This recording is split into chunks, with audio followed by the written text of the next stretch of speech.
नमस्कार। खबरों के इस बुलेटिन में तुहाडा स्वागत है। मैं हाँ जसप्रीत सिंह। पहला पेश ने चोणवीआं खबरां। प्रधानमंत्री नरेंद्र मोदी ने कहा कि महामारी की रोकथाम लई केंद्र वल्लों सूबा सरकारां दे सहयोग नाल यतन किए जा रहे हैं। मन की बात दौरान प्रधानमंत्री नाल गलबात करदिआं माहर डॉक्टरां ने लोकां नूं महामारी संबंधी अफवाहां तो बचण की सलाह दी।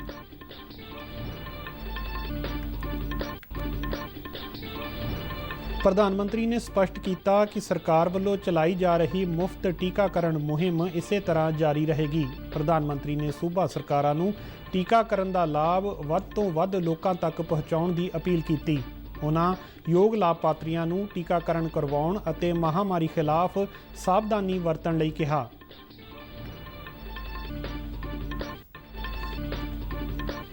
भारत ने कोविड टीकाकरण मुहिम तहत सब तो घट समय विच 14 करोड़ टीके लगा के नवा मील पत्थर स्थापित किया।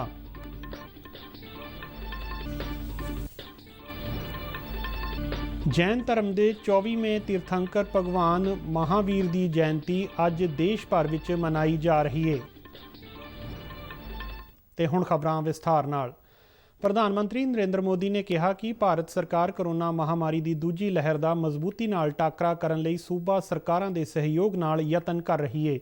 मन की बात प्रोग्राम की 76वीं कड़ी विच देशवासियों नूं संबोधन करदिआं प्रधानमंत्री ने कहा कि महामारी के इस संकट नाल नजिठण लई वख-वख सैक्टरां दे माहरां नाल लम्मे विचार वटांदरे कीते गए ने। उन्हां दस्सिआ कि फार्मा उद्योग, वैक्सीन निर्माता, आक्सीजन उत्पादक अते मैਡੀਕਲ खेतर नाल जुड़े वख-वख माहरां कोलों सुझाव लए गए ने। प्रधानमंत्री ने कहा कि सूबा सरकारां अपनी जिम्मेवारी पूरी करन लई कोशिशां कर रहीआं ने। उन्हां कहा कि इस समय महामारी खिलाफ जंग नूं जिੱਤਣ ਲਈ माहरां अते विग्यानियां दी सलाह नूं तरजीह देनी चाहिदी है।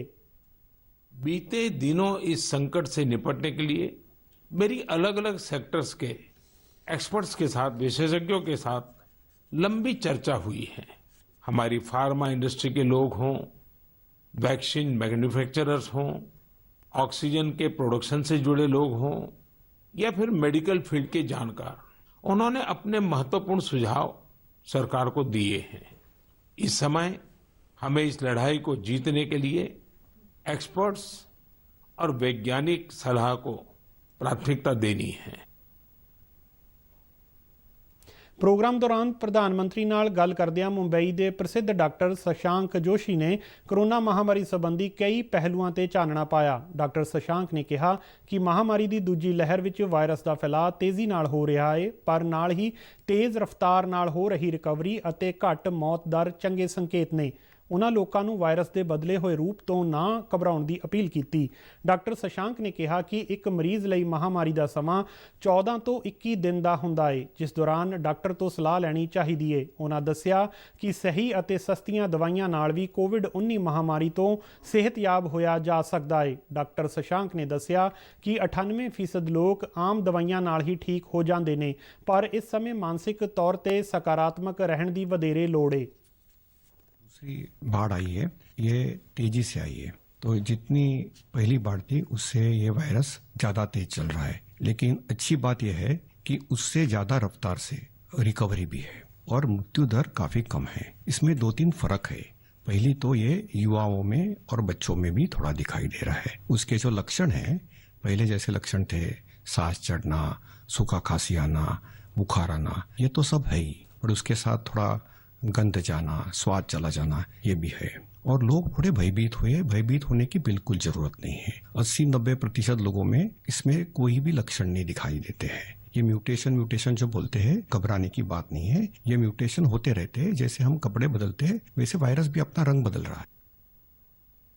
प्रधानमंत्री नरेंद्र मोदी ने लोगों को अपील की कि महामारी संबंधी सही जानकारी लई सही स्रोत की वरतों करनी चाहिए है। प्रधानमंत्री ने आम लोगों को डॉक्टरों वालों सोशल मीडिया राहीं दी जा रही जानकारी अते काउंसलिंग ते ध्यान केंद्रित करने लई भी कहा।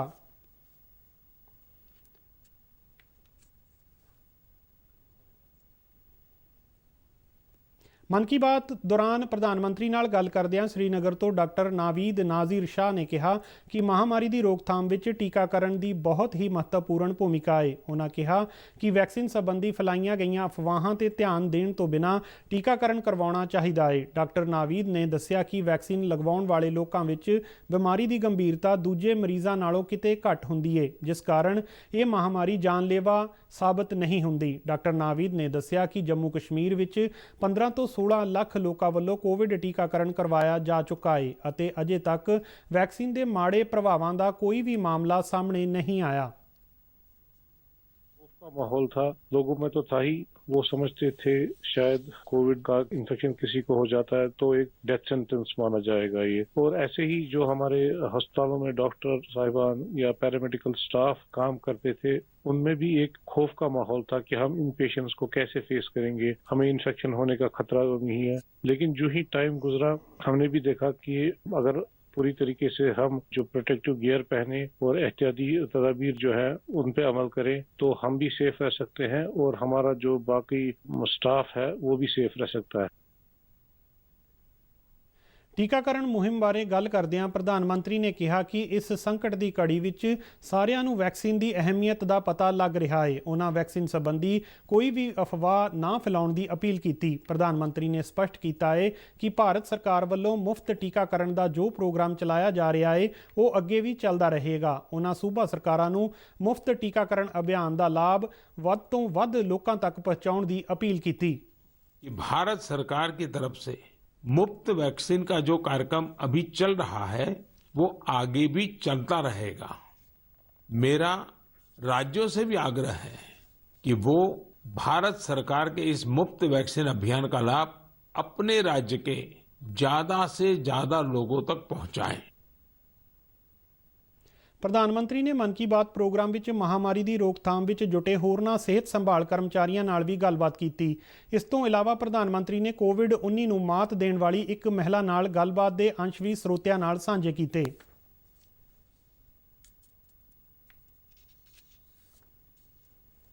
ਪ੍ਰਧਾਨ ਮੰਤਰੀ ਨਰਿੰਦਰ ਮੋਦੀ ਨੇ ਕਿਹਾ ਹੈ ਕਿ ਮਹਾਮਾਰੀ ਦੇ ਇਸ ਦੌਰ ਵਿੱਚ ਮੈਡੀਕਲ ਖੇਤਰ ਦੇ ਲੋਕ ਅਤੇ ਅਗਲੇਰੀ ਕਤਾਰ ਦੇ ਕਰਮਚਾਰੀ ਦਿਨ ਰਾਤ ਮਨੁੱਖਤਾ ਦੀ ਸੇਵਾ ਵਿੱਚ ਲੱਗੇ ਹੋਏ ਨੇ। ਉਹਨਾਂ ਕਿਹਾ ਕਿ ਮੌਜੂਦਾ ਸਮੇਂ ਇਸ ਮਹਾਮਾਰੀ ਨੂੰ ਹਰਾਉਣਾ ਸਾਡੀ ਸਭ ਤੋਂ ਵੱਡੀ ਤਰਜੀਹ ਹੈ। ਪ੍ਰਧਾਨ ਮੰਤਰੀ ਨੇ ਭਗਵਾਨ ਮਹਾਵੀਰ ਦੀ ਜਯੰਤੀ ਮੌਕੇ ਦੇਸ਼ ਵਾਸੀਆਂ ਨੂੰ ਸ਼ੁਭਕਾਮਨਾਵਾਂ ਦਿੰਦਿਆਂ ਕਿਹਾ ਕਿ ਉਹਨਾਂ ਦਾ ਸੁਨੇਹਾ ਸਾਨੂੰ ਤਪ ਅਤੇ ਆਤਮ ਸੰਜਮ ਲਈ ਪ੍ਰੇਰਿਤ ਕਰਦਾ ਹੈ। ਉਹਨਾਂ ਕਿਹਾ ਕਿ ਆਉਣ ਵਾਲੇ ਦਿਨਾਂ ਵਿੱਚ ਅਸੀਂ ਸ੍ਰੀ ਗੁਰੂ ਤੇਗ ਬਹਾਦਰ ਜੀ ਦਾ 400ਵਾਂ ਪ੍ਰਕਾਸ਼ ਪੁਰਬ ਅਤੇ ਬੁੱਧ ਪੂਰਨਿਮਾ ਮਨਾਵਾਂਗੇ।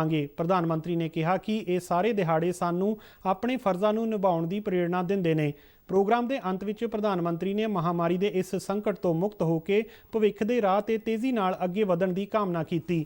ਉਹਨਾਂ ਯੋਗ ਲਾਭਪਾਤਰੀਆਂ ਨੂੰ ਟੀਕਾਕਰਨ ਕਰਵਾਉਣ ਅਤੇ ਮਹਾਮਾਰੀ ਖਿਲਾਫ ਸਾਵਧਾਨੀ ਵਰਤਣ ਦੀ ਅਪੀਲ ਕੀਤੀ। ਉਹਨਾਂ ਕਿਹਾ ਕਿ ਅਸੀਂ ਸਾਰੇ ਰਲ ਮਿਲ ਕੇ ਇਸ ਮਹਾਮਾਰੀ ਦੀ ਆਫਤ ਤੋਂ ਛੁਟਕਾਰਾ ਪਾਵਾਂਗੇ। भगवान महावीर जयंती भी है। इस अवसर पर मैं सभी देशवासियों को शुभकामनाएं देता हूं।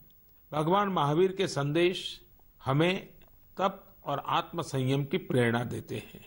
अभी रमजान का पवित्र महीना भी चल रहा है, आगे बुद्ध पूर्णिमा भी है, गुरु तेग बहादुर जी का 400वां प्रकाश पर्व भी है। एक महत्वपूर्ण दिन पोचिशे बोईशाख टैगोर जयंती का है। ये सभी हमें प्रेरणा देते हैं अपने कर्तव्य को निभाने की। ਭਾਰਤ ਨੇ ਕੋਵਿਡ ਟੀਕਾਕਰਨ ਮੁਹਿੰਮ ਤਹਿਤ ਕੇਵਲ 99 ਦਿਨਾਂ ਵਿੱਚ 14 ਕਰੋੜ ਤੋਂ ਵੱਧ ਟੀਕੇ ਲਗਾ ਕੇ ਨਵਾਂ ਮੀਲ ਪੱਥਰ ਸਥਾਪਿਤ ਕੀਤਾ ਹੈ। ਸਿਹਤ ਮੰਤਰਾਲੇ ਵੱਲੋਂ ਦਿੱਤੀ ਗਈ ਜਾਣਕਾਰੀ ਮੁਤਾਬਕ ਇੰਨੇ ਘੱਟ ਸਮੇਂ ਵਿੱਚ 14 ਕਰੋੜ ਤੋਂ ਵੱਧ ਵੈਕਸੀਨ ਖੁਰਾਕਾਂ ਲਗਾਉਣ ਵਾਲਾ ਭਾਰਤ ਦੁਨੀਆ ਦਾ ਪਹਿਲਾ ਮੁਲਕ ਬਣ ਗਿਆ ਹੈ। ਬੀਤੇ 24 ਘੰਟਿਆਂ ਵਿੱਚ 24,22,000 ਟੀਕੇ ਲਗਾਏ ਗਏ, ਜਿਨ੍ਹਾਂ ਵਿੱਚੋਂ 15 ਲੱਖ ਤੋਂ ਵੱਧ ਲਾਭਪਾਤਰੀਆਂ ਨੂੰ ਵੈਕਸੀਨ ਦੀ ਪਹਿਲੀ ਖੁਰਾਕ ਦਿੱਤੀ ਗਈ, ਜਦਕਿ 8 ਲੱਖ ਤੋਂ ਵੱਧ ਲਾਭਪਾਤਰੀਆਂ ਨੇ ਵੈਕਸੀਨ ਦੀ ਦੂਜੀ ਖੁਰਾਕ ਹਾਸਲ ਕੀਤੀ। ਜੈਨ ਧਰਮ ਦੇ 24ਵੇਂ ਅਤੇ ਆਖਰੀ ਤੀਰਥੰਕਰ ਭਗਵਾਨ ਮਹਾਵੀਰ ਦੀ ਜਯੰਤੀ ਅੱਜ ਦੇਸ਼ ਭਰ ਵਿੱਚ ਮਨਾਈ ਜਾ ਰਹੀ ਹੈ। ਮਹਾਵੀਰ ਜਯੰਤੀ ਨੂੰ ਜੈਨ ਧਰਮ ਵਿੱਚ ਸਭ ਤੋਂ ਮਹੱਤਵਪੂਰਨ ਦਿਵਸ ਵਜੋਂ ਮਨਾਇਆ ਜਾਂਦਾ ਹੈ ਅਤੇ ਇਹ ਦਿਨ ਜੈਨ ਭਾਈਚਾਰੇ ਦੇ ਲੋਕਾਂ ਦੇ ਧਾਰਮਿਕ ਜੀਵਨ ਵਿੱਚ ਵੀ ਇੱਕ ਵਿਲੱਖਣ ਸਥਾਨ ਰੱਖਦਾ ਹੈ। ਮਨੁੱਖਤਾ ਨੂੰ ਜੀਓ ਅਤੇ ਜਿਉਣ ਦਿਓ ਦਾ ਸੁਨੇਹਾ ਦੇਣ ਵਾਲੇ ਭਗਵਾਨ ਮਹਾਵੀਰ ਜੀ ਦੇ ਸੰਸਾਰ ਨੂੰ ਕੇਵਲ ਮੁਕਤੀ ਦਾ ਸੁਨੇਹਾ ਹੀ ਨਹੀਂ ਦਿੱਤਾ, ਬਲਕਿ ਸੱਚ ਦਾ ਮਾਰਗ ਵੀ ਦਿਖਾਇਆ।